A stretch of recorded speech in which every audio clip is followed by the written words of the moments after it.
Alright, hey, this is Adam Blue at BlueGamer.net. This is Week in Gaming, something new I've started doing and hopefully will continue to do. Every week, by the end of the week, I'll just go over stuff that's been going on in the game industry.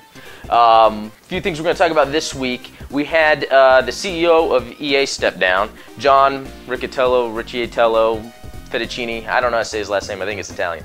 But he stepped down. He's been with EA for quite a bit, being CEO. I think 2007 is around the time he started. When he came aboard EA, he did some pretty cool things. He kind of, for me as a fan of Command & Conquer, he kind of changed Command & Conquer 3 around with the expansion pack, the Kane's Wrath. He kind of made it more of a gift to fans, changing things that we were complaining about. And then we got new IPs. We got Dead Space, Mirror's Edge. But as cool as it is to make new IPs and take risks like that, sometimes money's not made, and that was the issue here. So it got to a point where EA's been struggling. Any big publisher like this is going to struggle. We saw THQ go bankrupt recently. So he stepped down. It'll be interesting to see what goes on with EA. I personally don't think publishers can last this long this way.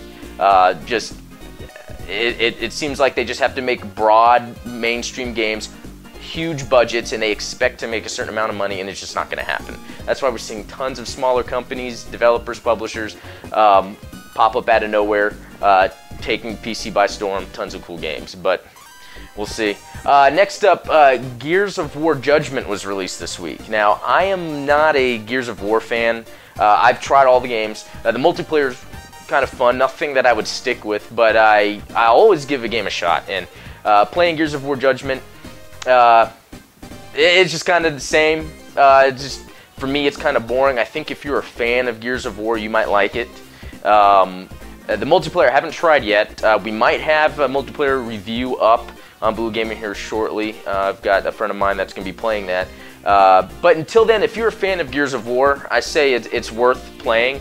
I really like how, as you play, you're giving sub-objectives, and that's kind of what games have been doing now. Little things to get achievements, sub-objectives, metagames, and that made it interesting for me. I realized I was relying on that rather than just playing the game when I was playing it.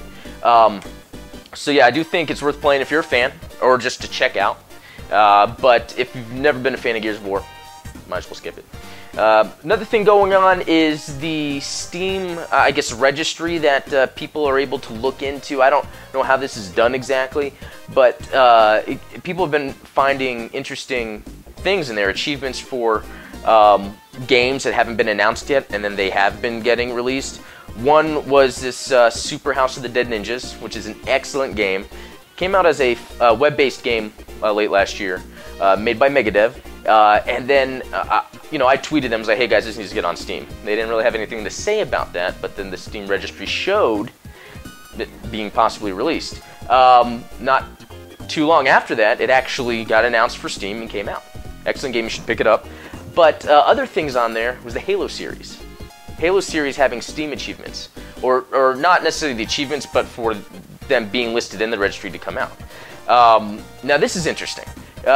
Is Microsoft interested in bringing their games to Steam? I mean, they've got their whole Xbox or Windows Live, but that hasn't been going the way it could have. It's actually a pretty good service if it was used correctly, but it has not been.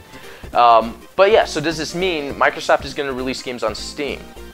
Valve is interested in their Steam box, creating a Steam box, and they are interested in Linux, moving away from Windows.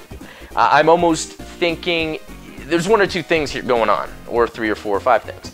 Microsoft might be incorporating Steam into their Windows-based games. Microsoft could be partnering with Valve and making Steamworks a part of Xbox Live. I mean, we didn't hear anything at the Sony event for the PS4 about Steamworks like there is with PS3. So maybe this is something going on with Microsoft. There's something going on. I don't think those things are listed there for no reason. It could be, with the new Xbox coming out, we're going to see a re-release of all the Halo games. And are they going to have the Steam achievements?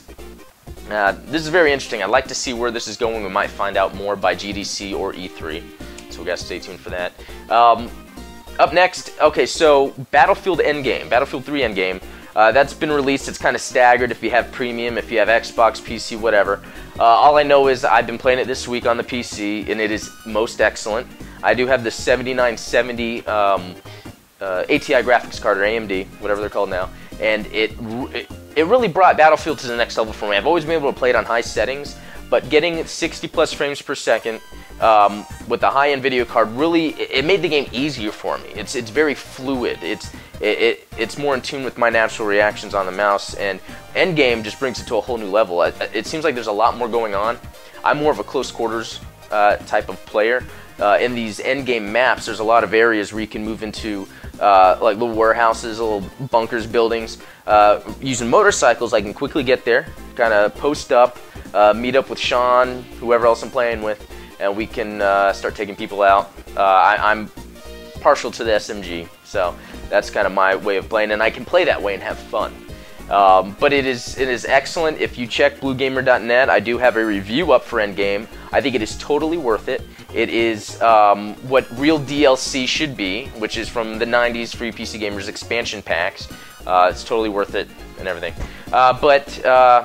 So that's it for the week in gaming. I'm Adam Blue, and hope to see you guys next week.